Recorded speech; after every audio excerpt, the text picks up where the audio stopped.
3, 2, 1. Welcome to episode 1 of Toilet Bowl Sports Talk with your hosts RJ Reyes and Stephen Pratt. Stephen, how's it going today? Doing pretty good this afternoon. Ready to sit down and talk some sports. Awesome, me too. I'm super excited getting into our episode 1, our first, would you call this our first official episode? I think we would consider our last one our first official, but you know, seeing that was our first dry run at a podcast episode, kind of seeing how it went, I would like to consider this our first official podcast episode. Yeah, I think last week was more of just a intro episode, kind of getting to know what we're going to talk about, the different sports, fantasy, all of that, and then kind of diving into as a start up. And I think this episode's really going to take more of a deeper dive into what we're going to be focusing on here on Toilet Bowl Sports Talk. Awesome. Now, before we get into all the nitty-gritty of everything that happened this past week, I'd like to bring this up. Pretty significant success, I would say, for our first week or 5 days of having our podcast live on the air and available on pretty much any podcast listening station that you can think of. Starting out, we got on Spotify and Apple Podcasts. In the first 5 days of having our podcast out, Toilet Bowl Sports Talk had 109 downloads. That's awesome. I think that's a great number that we hit. Looking at the success of podcasts nowadays, there's really room to just soar. 109 downloads, 5 days. We just wanted to say thank you to all our listeners, every single one of you. 109. It all makes a difference. We're kind of venturing out of our territory and taking a chance on this podcast, and it's good to see that people are willing to listen and back us. Yeah, I think this is something that I always enjoyed, was just sitting down and talking sports with friends. And, we decided one day we're just going to go ahead and start a podcast, and definitely did not think 109 downloads in the first 5 days, but definitely appreciate every single listener. We're just going to continue to talk sports and give out some fantasy advice and see where this thing goes. Yeah, and speaking of listeners coming from all over the place, we expected a hometown favorite kind of situation, but looking at our analytics from our podcast, we've had people downloading as far as Texas, Illinois, Michigan, and our farthest download has come from Chile.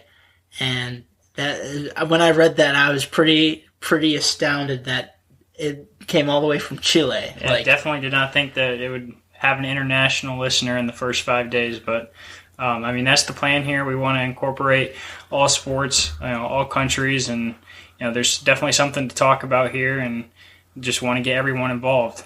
And speaking of getting everyone involved, we've actually gone ahead and we set up our social media accounts. So if you haven't gotten a chance to follow that and taking a look at our social medias, you can follow us on Instagram at Toilet Bowl Sports Talk and on Twitter at T-Bowl Sports Talk, where we're going to be posting any updates, any advice, talking about sports, pictures, and everything like that. Gives you guys another way to interact with us as well.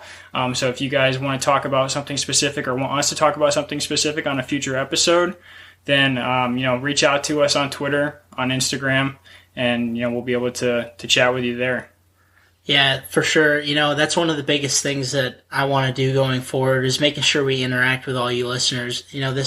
This obviously wouldn't be possible without having people listen, so we want to incorporate that into our podcast. And like I said earlier, now we're on pretty much every podcast streaming application. You can find us on Spotify, Apple Podcasts, Amazon Music, Radio Public, YouTube, and Red Circle. So just kind of looking at what we're going to talk about today, getting into it. We're just going to go through some recap of everything that happened this past week in sports. First, we're going to start out with the NCAA football. Great weekend in football. We'll talk about a little bit more here coming up. We're also going to recap NFL. A lot of big games happening, as well as one about to start here in about the next 15 minutes. Then we're going to move on to NCAA basketball. Another good weekend in sports for that. And then kind of wrap up the sports segments, we'll talk about some news in the NBA as well as the NHL. So going into NCAA football first, definitely a lot of ranked games here this weekend that had potential impacts on playoff seedings.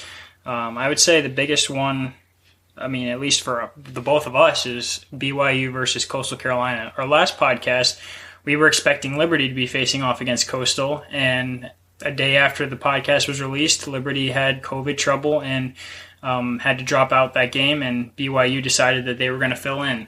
Definitely props to BYU to travel all the way across the country in such a short time. That was definitely a great game. Back and forth, had my heart racing the whole game. Huge win for Coastal. They moved all the way up to 11 in the AP poll this week. Would love to see where the College Playoff Committee ranks them tomorrow night. But definitely a bad loss for BYU. They're definitely going to lose pretty much any hope at the College Football Playoff and maybe even a New Year's Six game. So tough loss for them, but definitely a huge win for the Chants. For sure. History was made this weekend in the Mullets versus Mormons battle. It was an epic day. College game day pulled up to our campus.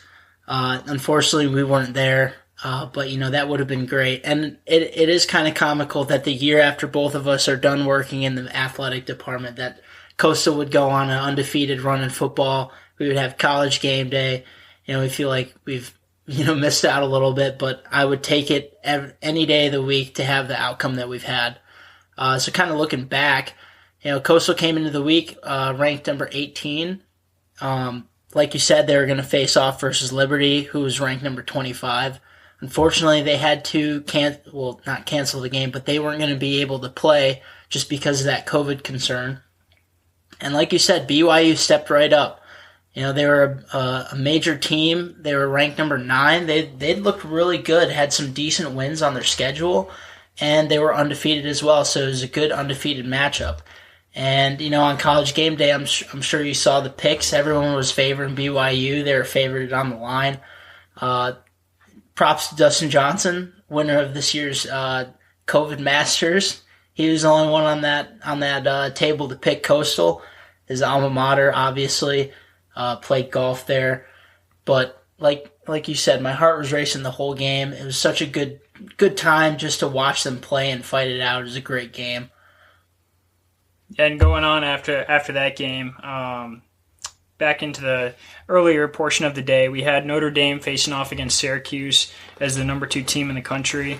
Notre Dame went down early. They were down 7-3. Definitely something that probably wasn't expected by Notre Dame fans, but Ian Book turned it around. He decided to finish the half there with a nice 28-yard run and then 2 touchdown passes to go up 24-7 going into halftime. So game turned very quickly, and Notre Dame came out with that one. Another top 4 team that is vying for a college football playoff spot was Ohio State, and they were missing 3 of their starting offensive linemen, which was a little bit of a concern, especially with the team only playing their second game in a month. So and Michigan State's had a couple upsets against ranked teams this year. So definitely something that they were probably a little concerned about, but they rolled over Michigan State very easily. Justin Fields looked great. He's going to be an outstanding NFL prospect. I think he's gonna have a great career in football. Yeah, like you said, Steven, Ohio State ranked number 4. They were going into this game with a lot of people missing, and I think this just shows that they have some decent strength in their depth. Looking at how many people were out, a lot of position players out, as well as some potentially dangerous offensive players. But like you said, Fields stepped up. We also had Teague and Sermon, and those 3 kind of comboed for the power drill past Michigan State. Now, like you said, Michigan State had a couple upsets beating ranked opponents this year. Although they have those games, I still feel like Michigan State has been lacking considering their history and success in the Big Ten. I think that this shows that Ohio State has depth, but do they have enough power, do you think, to keep their name in a solid position going into the college football playoffs? Yeah, I think it's definitely going to be interesting here to finish out the year. They have a matchup versus Michigan next week. Michigan struggled a lot this year, but they have two very good teams behind them in the rankings for the college football playoff with Texas A&M and Florida. Both of those teams had big wins this past week as well, so they definitely got to keep their foot on the gas pedal here, because if they decide to slip up, they're going to probably lose that spot to one of those SEC schools. So they got to make sure that they don't take a nap here versus Michigan this coming weekend. Yeah, for sure. Kind of bouncing back to the Fighting Irish real quick. They did take down Syracuse. They're probably sipping on some nice fresh squeezed orange juice this week. Unfortunately, taking that 45-21 win over the Syracuse Orange. Looking at Wisconsin number 16 ranked. They've been battling some mighty gunshot wounds to their foot over the last couple games. Last week versus Northwestern, they had 5 total turnovers. Looking at Indiana, they have a great defense. It was looking like they were going to have to be dealing with, potentially shooting themselves in the foot again, seeing if they could switch things up, kind of repair those wounds. Thankfully, it looked like they only had a few turnovers this week. They only had 1 fumble versus Indiana, which was, progressively better than the last week. Like I said, Indiana had a better outlook on defense, but Wisconsin, they looked better than they did last week, despite taking the L versus Indiana. Yeah, they looked pretty good this week. Indiana has definitely been a tough opponent this season. They had that massive comeback versus Ohio State that just came up short. Definitely would have moved them up in the rankings. So a win against Wisconsin is definitely a boost for Indiana up there for sure. Wisconsin's still trying to battle for a spot in the Big Ten championship. It's coming down to the wire here with only a week or 2 left remaining in the regular season for college football. So a lot of teams here vying for some big spots, and we'll kind of see what the matchups are this weekend and talk more about that on Thursday with you guys. But we're going to go ahead and transition here into some of the NFL games that have happened over the past couple days here, and some of the NFL games that are just starting actually right now with Washington and Pittsburgh. That game right now is 0-0, and the Steelers have the ball to start the game. But some of the biggest game probably this past weekend that I would say, Giants versus Seahawks. The Seahawks lose on their home field to a backup Colt McCoy-led New York Giants. Was that something that you saw coming this week, RJ? Was Russell Wilson losing on his home field? Definitely not. I was definitely not expecting that. It's hard to say that the Giants have been, not or haven't been competitors this year, because they've been playing their ass off, and props to them. Their defense looked great. Looking at some of the stats, Russell Wilson wasn't able to get more than 1 touchdown. He had 1 throwing touchdown. And the secondary pretty much locked up their receivers. They locked up Lockett and Metcalf. So, Russell was dealing with a heavy defensive opponent, and props to the Giants for sticking through it and, leading to an upset on the road, especially. One of the biggest things that the Seahawks had going for them in a non-COVID year was the 12th man. That was the home stadium. And because of COVID and everything that's happening, they're not allowing fans. So, I kind of say to myself, the fans and the atmosphere is a key component in winning games. And is that going to affect the Seahawks' morale going forward? Yeah, it's definitely something to consider. Like I said, I definitely did not see Russell Wilson and the Seahawks losing this game at home. One of the biggest plays of the game was a blocked punt that Seattle had in the first quarter, and they recovered the ball outside the back of the end zone instead of in the end zone, which in result was a safety for the Seahawks instead of a touchdown. And they only lost the game by 5 points. So I don't like to dwell on one play changing the entire game, but I mean, that's a 5-point difference there, and that's a 5-point difference on that play. But props to the Giants. They definitely boosted their resume. 4 straight wins for them. Definitely did not see that coming when they started out 1-7. But they've actually, I bet you they're rooting pretty hard for Pittsburgh tonight, because if Pittsburgh beats the Washington football team, then the Giants pretty much have a 2-game lead on the NFC East because they hold the tiebreaker versus Washington. So definitely a big game tonight for the NFC East, just because, that division is so great, right?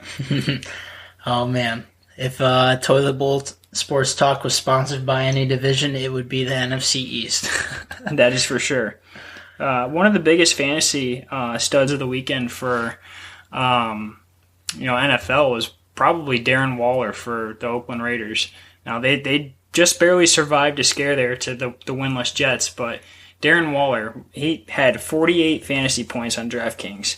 He had 200 yards receiving and 2 touchdowns. Now I'd say that's a pretty good week. Yeah, for sure. And, looking at some of the other stats from that game last week, we saw Derek Carr struggling with himself.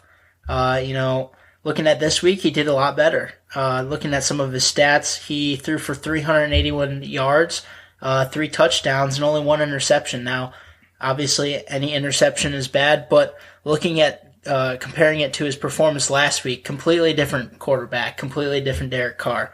Thankfully, they didn't take an L from the winless Jets. Unfortunately, the Jets continue to struggle this year. But, like you said, you hate dwelling on those one plays that you think could change the game, and I'm sure the Jets are doing a little bit of that right now with that last play of the game that put the Raiders up. Oh, yeah, for sure. I'm sure the defensive coordinator is dwelling on that a little bit as well, considering he was fired today after the Jets lost on that last play of the game. But if we look within that division, the AFC West with the Raiders, we had the Chiefs game last night, that we both watched, and definitely didn't think that game was going to be as close as it was. I thought that being at Arrowhead and the Chiefs have just been rolling right now, I thought that it was going to be maybe a 2-touchdown score game. Denver hung in there. Denver had the lead for quite a bit of the game. Drew Lock looked pretty good. Melvin Gordon looked fantastic for Denver, breaking out that 60-yard rush early on in the game. But Kansas City's offense is just very powerful, and it's tough to hang around with the Chiefs, especially when Travis Kelce is catching for 136 yards and a touchdown. Yeah, for sure. I said to you, Ed, I think it was just after halftime, I was looking at the score, and I'm like, man, Patrick Mahomes better start doing something here soon, because this game is getting closer and closer to being a nail-biter. Going into the second half, Mahomes had some success, but he kind of turned it on late in the third quarter, starting to get into the fourth quarter. Ended up throwing for 318 yards, had a touchdown. Biggest component of last night's game was the field goal kicking, and I think that's what kept Kansas City in the game. Butker, I have him on my fantasy team. He ended up getting me, I think, 12 points. Kind of checking into the fantasy world for me here. Shout out Gabe.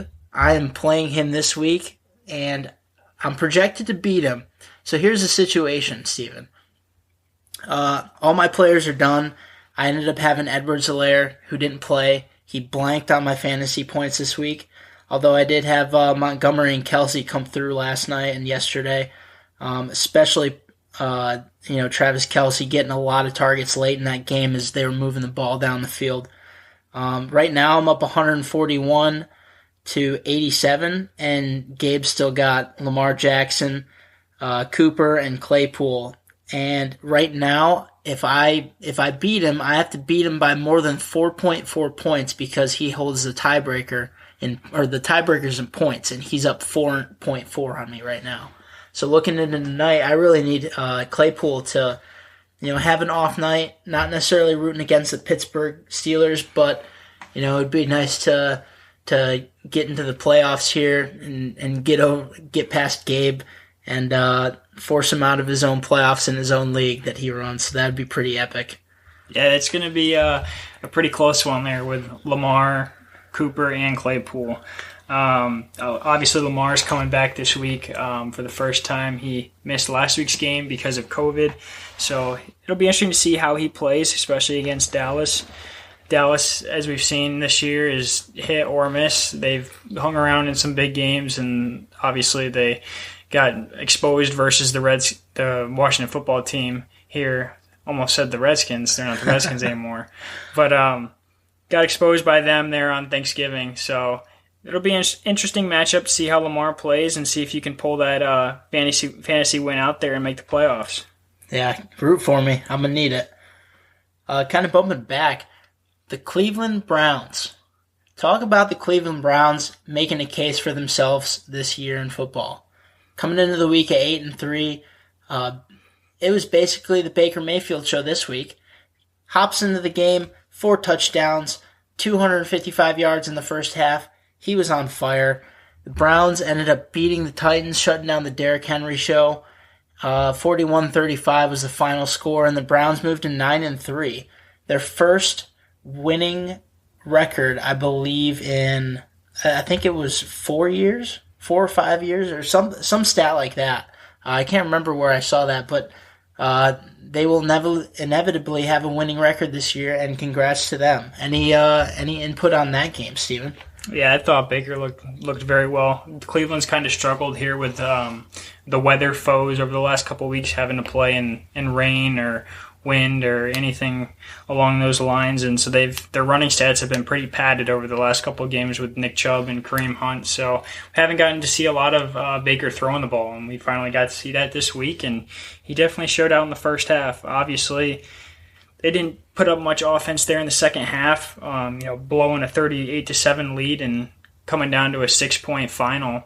But Baker definitely played very well. Had a ton of fantasy points on DraftKings, so shout out to everyone who had Baker this past week, throwing for 334 yards and 4 touchdowns. But I think the biggest surprise to that game to me was Derrick Henry only rushing for 60 yards. He's coming in averaging over 20 fantasy points a game, and he gets held to 15 carries and 60 yards. I mean, did we see that coming versus the Cleveland Browns? Definitely not. When you think about the Cleveland Browns, you think of, like I said earlier with the Wisconsin, they have a tendency to shoot themselves in the foot. And looking at what Derrick Henry's been doing lately, I could have told you that before the game started that he would have, close to 20 fantasy points, probably a handful of rushing touchdowns, just because he's that type of dude. And the way the Browns have been playing, they probably would have put up a fight, and that's exactly what they did. They held their ground. They stood tall, holding only 60 rushing yards. On the flip side, Ryan Tannehill did show out a little bit in that second half. A lot of targets to Davis. He ended up throwing for 389 yards and 3 touchdowns with only 1 interception. But like I said, that Browns defense this week, they showed up, they showed out, put a stop to the Derrick Henry show, and caught the dub. Yeah, it'll definitely be very cool to see where they go this year, especially not being in the postseason for quite a while.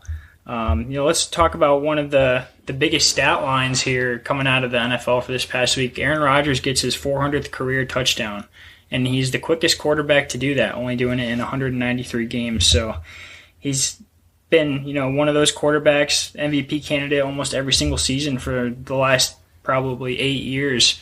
What do you think you see of him going forward? Do you think he can sustain this and eventually catch up to Breeze and Brady, or you think you kind of see him going downhill here in the next couple seasons as he's getting older? Well, the way I look at it, 400 career touchdown passes in 193 games, that's averaging a little bit over 2 a game, obviously. It didn't take me long to figure out that math, trust me. But yeah, I mean, he's had struggles this year. He's definitely a quarterback that deserves his name in, on the wall of fame. And I think that's something that he is trying to show people this year, especially, the Green Bay Packers organization. They came into this year with the draft pick in the first round, and what do? They draft a quarterback. And so I think that kind of put a chip on his shoulder, and he's trying to show him that he's the guy and he needs to be the guy for at least a few more years. Now, given that time, based on what he gets built around him, I think that he could easily catch up to Breeze and Brady. And, the possibility of him continuing to play for a few more years, isn't out of the picture. I think he's a great quarterback. He's still got some skill and some energy going into these next couple of years. I think he could make an impact on that stat. So it'll be interesting to see what happens the rest of this year. Going into next year, maybe the Packers will kind of readjust and try and help him out a little bit more. Yeah, I definitely see him, lasting quite a while in this league. You still got Breeze and Brady playing, and there are a couple of the older quarterbacks in the league, but they're still putting up good stats and good games, and still have their starting job. So I could see, Rodgers lasting in the league for quite a while, and it definitely helps when you have the looks of Devontae Adams on your side, catching touchdowns left and right. So, definitely a big game for them. And kind of moving on here from the NFL, looking into some of the college basketball games this past weekend. Honestly, this week we have some really great games with the ACC Big Ten Challenge and the Big 12 Big East Challenge as well. But we'll talk more about that later. We're going to talk kind of some of the scores from this past weekend and some of the upsets. We got Kentucky, who started out 1-3, their worst starting record since the year 2000-2001.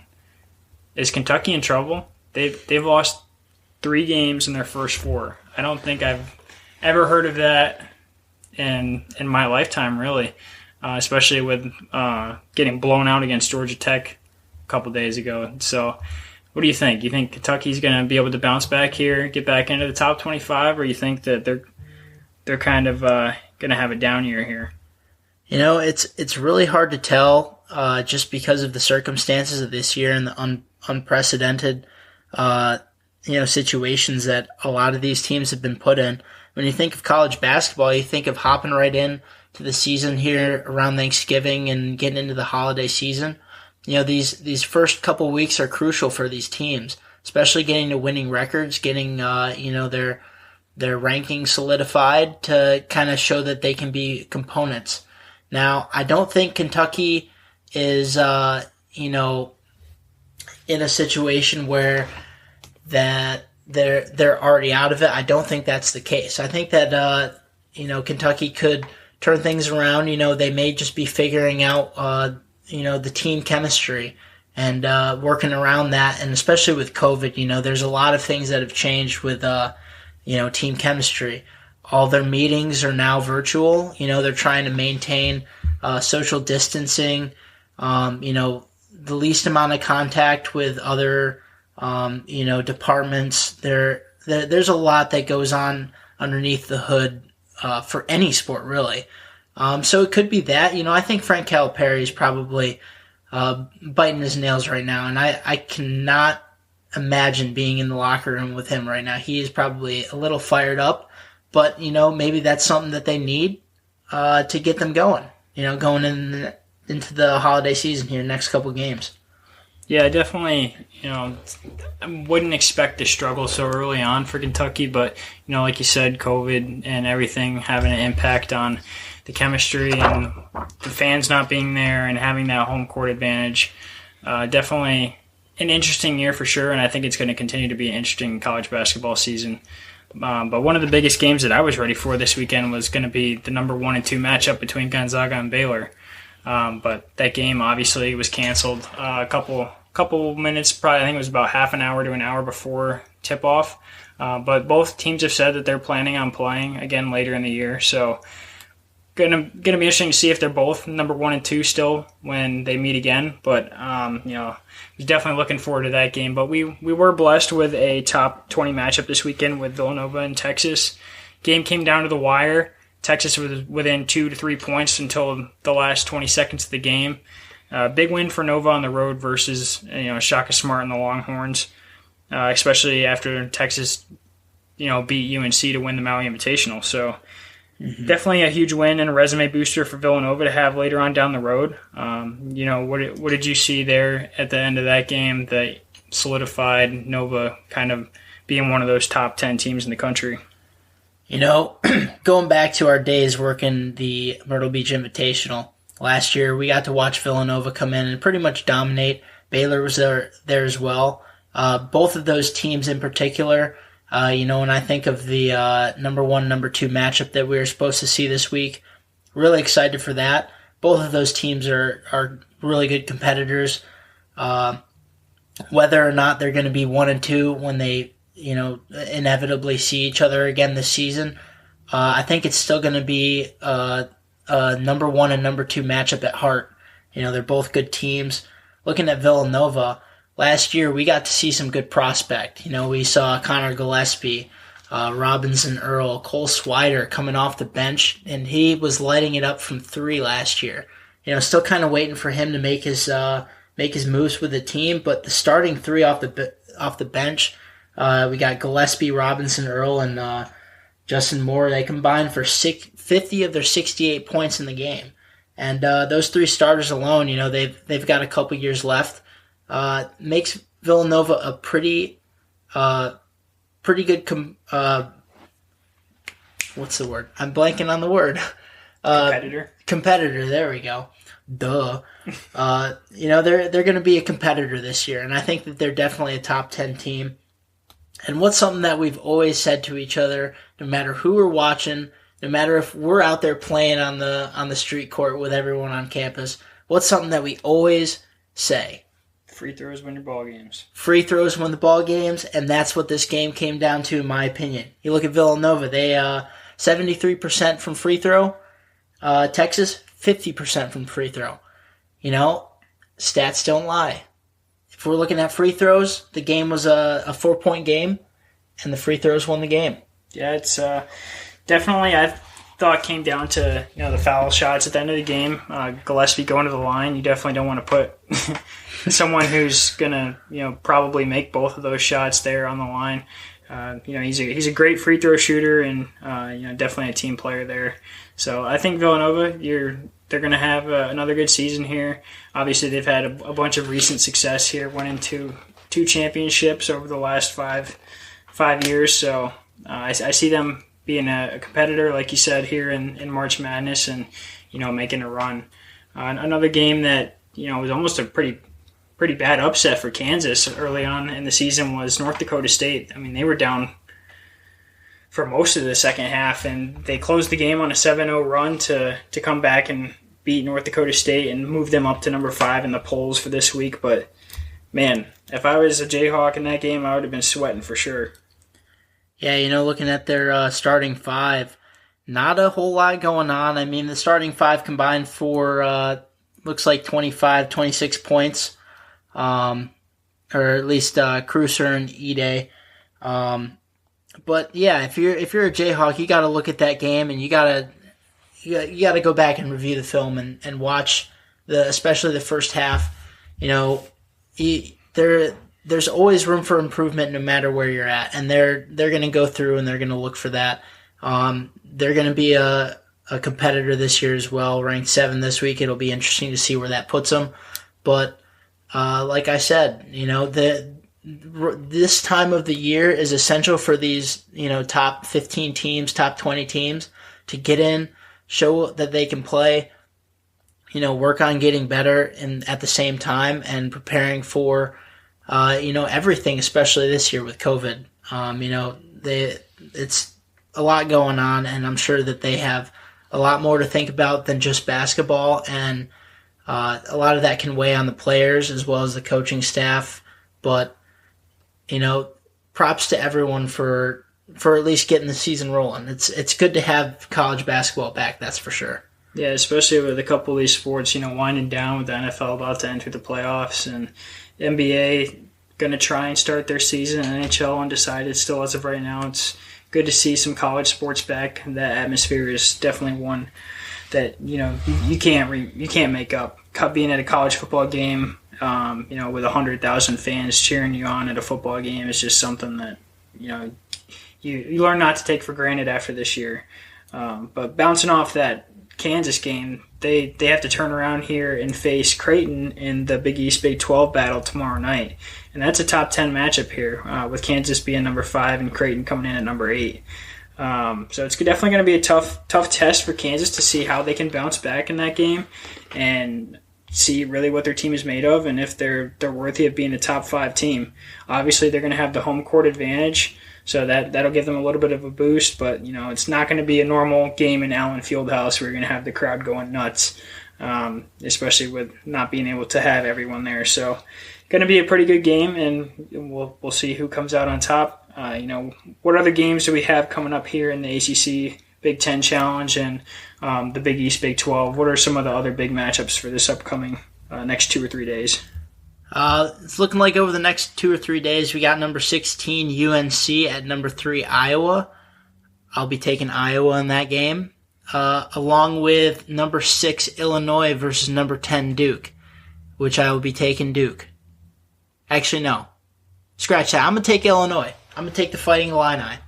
They've shown that they can compete. I feel like this year might be a year that we could see them for a while, see their name around. Bumping back to Villanova, I'm calling it now, Final Four, if we make it there. But right now, I'm calling Villanova Final Four. The early Final Four pick. I like it. Yep. But yeah, so I'm probably going to take Creighton versus Kansas, get a little underdog action there. Take Iowa versus UNC, and then Illinois over Duke. Yeah, I'm a fan of those. I do like Iowa over UNC.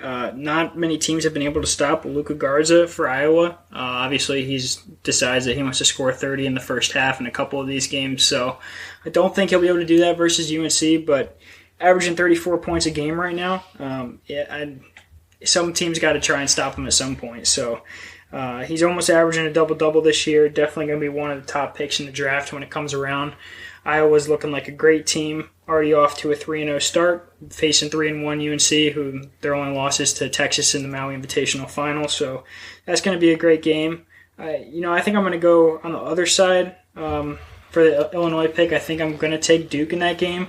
I think after having their loss early on here to Michigan State, they've gotten that top opponent matchup.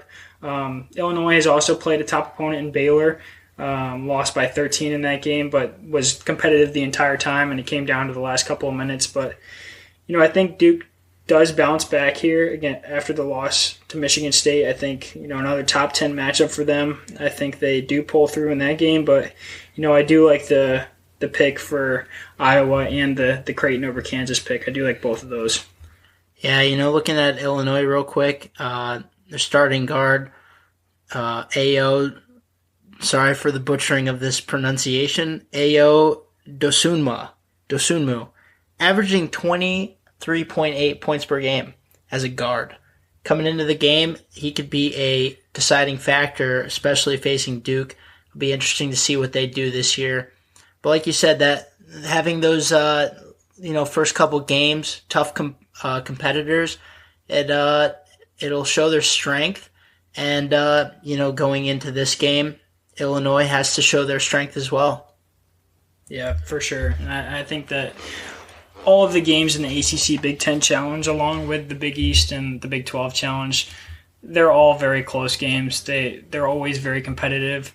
Obviously, the first week with all the tournaments going on in college basketball, not being able to get all of those in this year because of COVID, but still having a couple of them on and seeing those top matchups is good for college basketball. Good to see where your roster is, see where you need to improve. But nothing beats the ACC Big Ten Challenge. Every year there's always good games. You got Syracuse versus ranked number 24 Rutgers playing in the ACC Big Ten Challenge. You got number 15 Virginia Tech versus Penn State, number 22 Ohio State versus Notre Dame. So all of those games have the opportunity to be big games, and we could see close games and might come down to the last couple of seconds in those. So very excited to see the results of those and watch some of those games over the next couple of days.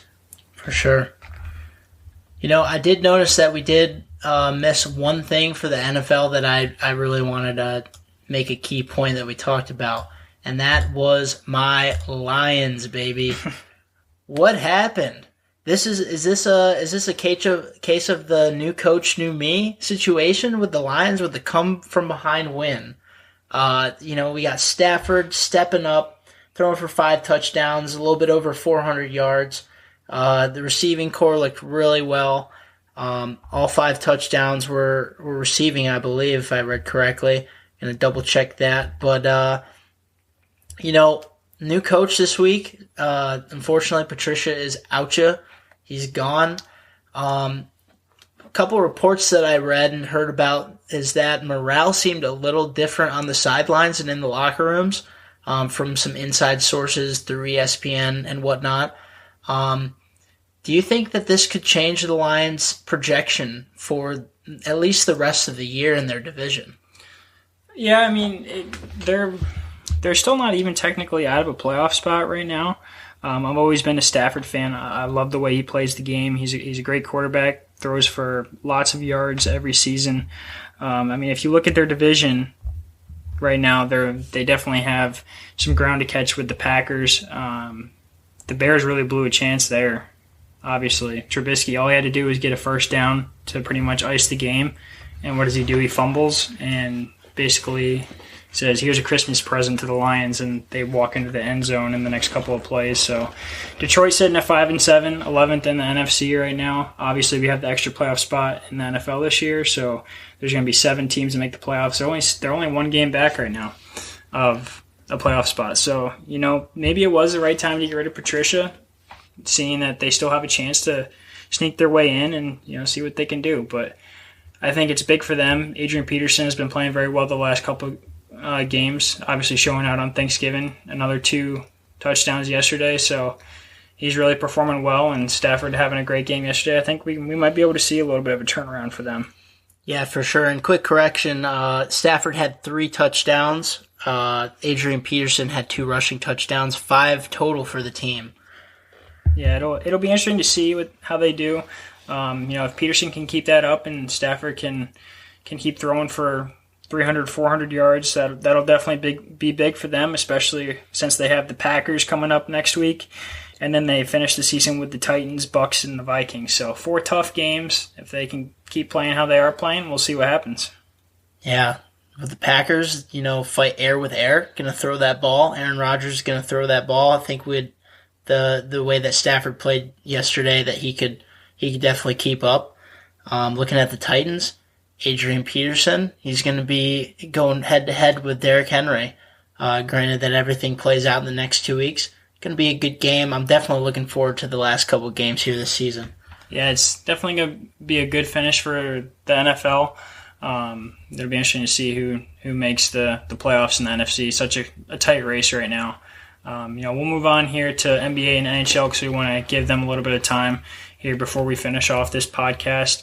The NBA had some pretty big news over this past week. Actually, I think it was the day after we released the podcast. Russell Westbrook being traded to the Washington Wizards for John Wall and a first-round pick. That's huge news, seeing that Westbrook and Harden couldn't really clash there and get something done. So they move Westbrook. He'll be playing alongside Bradley Beal. So I think it's an upgrade for the Wizards, to be honest. I think Westbrook has still got a lot left in his tank. I love the way he plays, always very aggressive. Nothing against John Wall. He's battled a couple injuries here over the last couple of years, but I think John Wall might be more of a cohesive partner with James Harden and fit well with the Rockets more than Russell Westbrook did. I mean, what are your thoughts on that trade?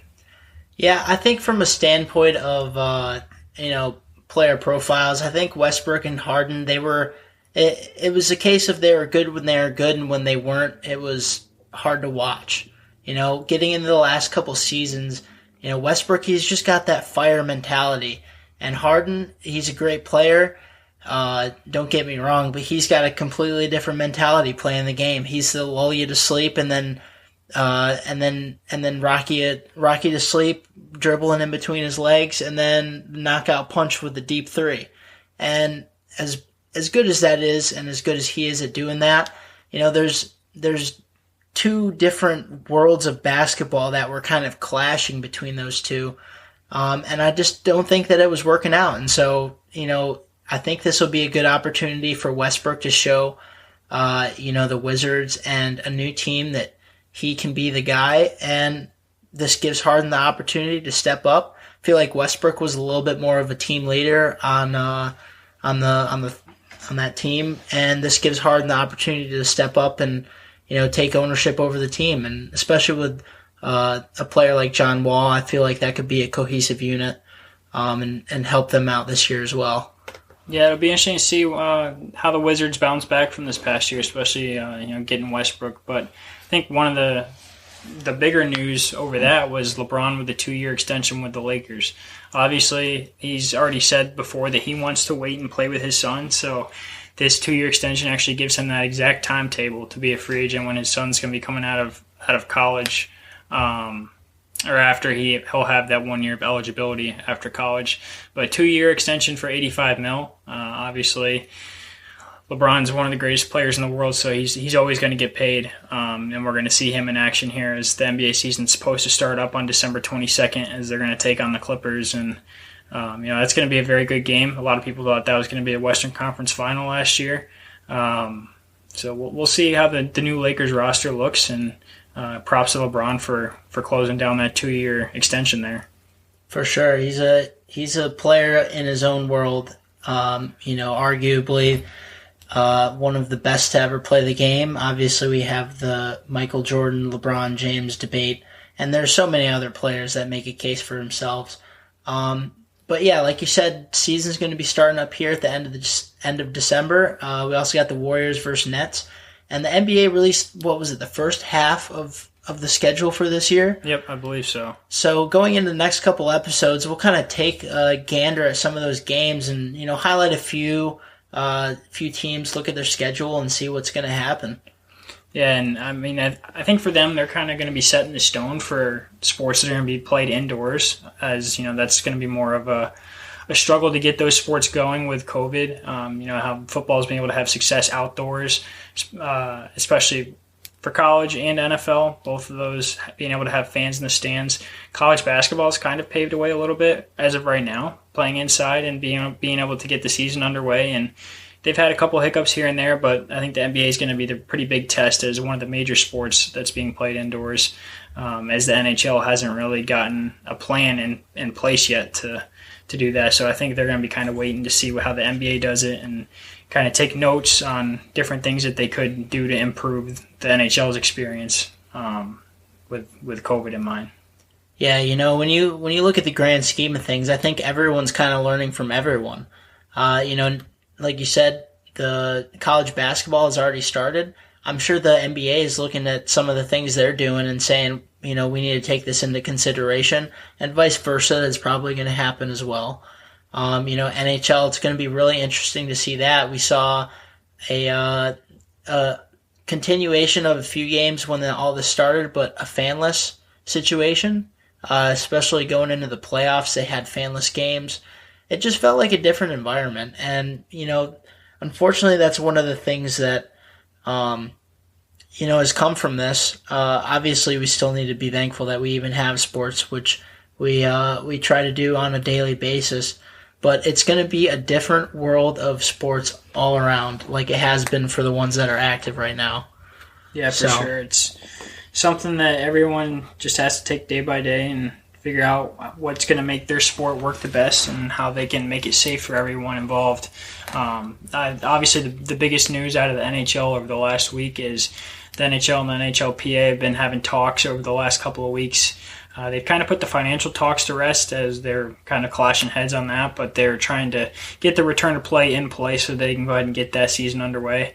It was a January 1st start that they were targeting. Now that's been moved back 2 weeks to January 15th. And I read an article where they were talking about doing a 50-game schedule where it's 32 games less than what they were going to play, but I mean, starting a season in January and trying to finish it by June at the latest with playoffs and having to worry about the Olympics coming up in this upcoming summer with TV deals with NBC. So they're going to have to figure out how they're going to finish their season by then because NBC has the rights to the Olympics and the NHL playoffs. So it's going to be interesting to see when they start the season, how many games they have, what divisions they're going to be doing. And that's kind of all the talks that they're having right now. So there's not really any big news out of the NHL as of yet. Yeah. It will be an interesting world. That's for sure. So anything else we want to cover in this sports segment, kind of recapping? I know we got some games tonight. We got the Washington football team versus Steelers. Can we get a score update on that, Steven? Yeah, right now the score between those two is still 0-0, almost at the end of the first quarter. Looking at some of the stats here, Alex Smith, 5 of 9 80, for 34 yards. Big Ben, 6 of 9 for 56 yards. Neither one of the running games have really gotten going. Looks like it's going to be a low-scoring one there. Coming in, 11-0 Pittsburgh, 4-7 Washington. Didn't know what to expect, but still scoreless there. Yep, and later on tonight we got the Bills versus 49ers. Bills favorite. Looking at that game, I'm kind of rooting for the Bills as well. They've been playing pretty well this season, making a case for themselves. And I believe they're playing at San Francisco, correct? No, that game actually has been being played in Arizona because of the order in Santa Clara County is the stay-at-home order. They are not allowed to play in San Francisco, so they are moving to Arizona so they can get that game in. Washington is actually playing the Niners also in Arizona next week. So Niners making it work, getting the season through, and doing it safely. So props to them for that. Nice. And then tomorrow night we got Ravens versus the Cowboys. That's going to be an interesting game to see how the Ravens perform. Yeah, it'll be interesting to see how they bounce back with all the people coming off of the COVID list. Playing the Cowboys, Andy Dalton going to be starting the quarterback again since Dak Prescott's been out all season. But, that game could go either way. It could be close. It could be a blowout. With the Cowboys, you never know. With people coming off injury, you never know either. So it'll definitely be a fun one to watch, that's for sure. Yeah, I'm looking forward to that. And I'm sure Des Bryant is too. He's going to be playing against his former Cowboys. So it'll be cool to see what him and Lamar can do. Granted that Lamar is still good to play. I think he is, right? Yep, I think he should be playing tomorrow night. Awesome. All right, well, that kind of wraps up our recap of this past weekend. We're going to get into some segment ideas that we have for this podcast, kind of get you listeners involved. So our first idea, I'd say this is a pretty fun idea, Steven. It gets people interacting with us. One thing we want to do is in each podcast, we're thinking about doing a trivia question regarding the past week of events. A trivia question revolving around something that occurred during that week or weekend. Pretty much could be from any sport. Obviously, we're going to keep it to the main sports, so your football, college and NFL, basketball, hockey, once that gets started, NBA, once that gets started. And we're going to ask the question on air, and then for you listeners who listen to the podcast, we're going to have you guys submit your answers on Twitter, so you'll tag us on Twitter with your answer, and in the following episode, we'll give you a shout-out on the podcast with the correct answer. I think that'd be a good idea. What do you think about that, Steven? Yeah, I think that's something that'll get people excited and get them involved. Obviously, if you can't catch the podcast during that day, we'll put it out on Twitter and Instagram later that night, just so people who follow it on there can also be a part of it. But definitely tune into that. Another one we've been thinking of is doing a long shot bet of the week. RJ calling Rice as the underdog upset over Marshall this past weekend at plus 1,200. That would have cashed out very nicely and as a regular bet or a parlay for this past weekend. So I think a long shot bet of the week would be fun. Kind of gets the underdogs involved, just like North Dakota State almost beating Kansas. That's another one that would have been a pretty big upset. So I think that's another segment that'll be fun for this show and be fun for anyone who wants to be part of the Toilet Bowl brand. And I think we mentioned this last podcast, but we want to start getting you guys involved as well, having you on our podcast. Having guests on our podcast would be, I think, a really fun idea. Bring some of you guys on where you can discuss a topic with us on air. It could be about anything, pretty much sports related. You get to decide, and you get to, whether it's a question for us about, just our input and opinions on something, or if you want to, voice yours and talk about something you're passionate about in the sports world, or asking fantasy questions. We're pretty much open to all of it. So if you want to be a guest on our podcast, just shoot us a message on Twitter or Instagram, and we'll try to start arranging that for anyone who would like to do it in the next couple weeks. Yeah, that's think it's going to be a great thing having other people's opinions on here. Obviously, for us, that's what we love to do anyway. That's why we're doing the podcast, is talking sports. So, whatever topic you want to bring on, definitely bring it on. Even if you want to go ahead and roast the toilet bowl, the toilet bowl host, go for it. But, other than that, I think looking up to our next episode, we've got some big games this upcoming weekend. Obviously, we're still working on the website, trying to get that out where you can subscribe to get fantasy picks daily, whether that be daily fantasy or whether that be, you want to bet for teams and stuff like that. We want to get that out. So if you subscribe, you'll get the daily emails that have all of our suggestions and stuff on there. But we'll focus a little bit more on that on Thursday with lineups and different players and stuff like that for this upcoming weekend. And we should have that website up here. We should have the website up probably here either later this week or early next week. But that's probably all we got for everyone today here. Yeah, for sure. Keep a lookout for our next podcast. We're going to try and put one up on Thursday, kind of go over what's going to be coming up this next weekend. So don't forget to follow us on our social media, Twitter at T-Bowl Sports Talk and on Instagram at Toilet Bowl Sports Talk. We're just going to be blasting out news, updates on the podcast. Keep you guys updated when we're posting. Right now our idea with posting is, I wouldn't say it's erratic, but we want to get a couple out there, get a schedule going, whether it's a Monday, Thursday kind of thing.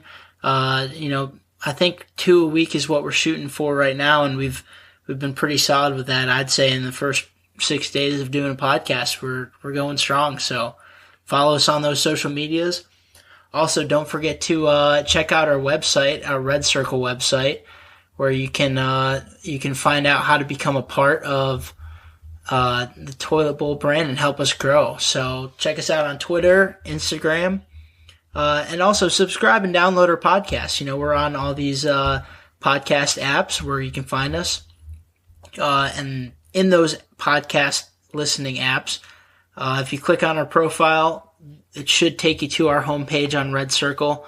Like I said, if you want to help us out and help us grow our brand of Toilet Bowl Sports Talk, go ahead and click that link and check it out.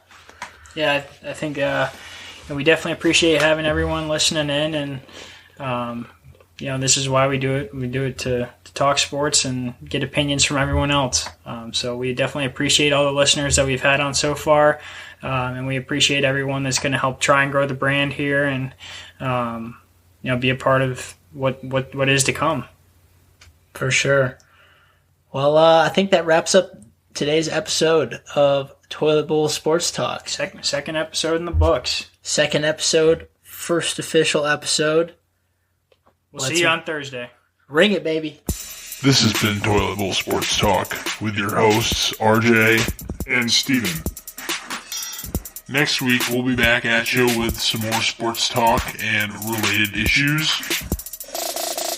We will continue to give you fantasy advice and help you not flush your money down the DraftKings toilet like many of us have. Hey, sometimes that's alright though. You gotta lose to win. Or, in this case, listen here and win to win.